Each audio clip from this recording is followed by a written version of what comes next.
Welcome bank guys. हम पेड़ के पीछे ये देखिए, ये हमारी नई दीदी है। देखिए ये देखिए हमारी मामी जी है गाइस। ये देखिए इसको गजब ब्लॉग बन रहा है। हेलो गाइस, हम लोग कैसे हैं?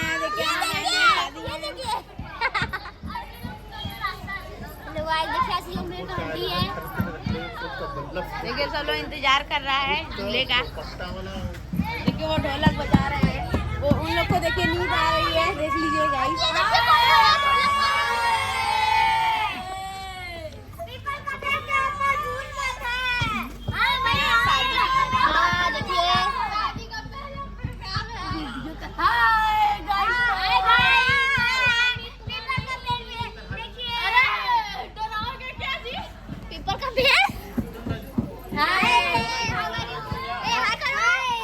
हेलो गाइस, आप लोग कब आ रहे हैं मिलने हम लोग से? Hello guys, hi guys. आप लीजिए छोटू को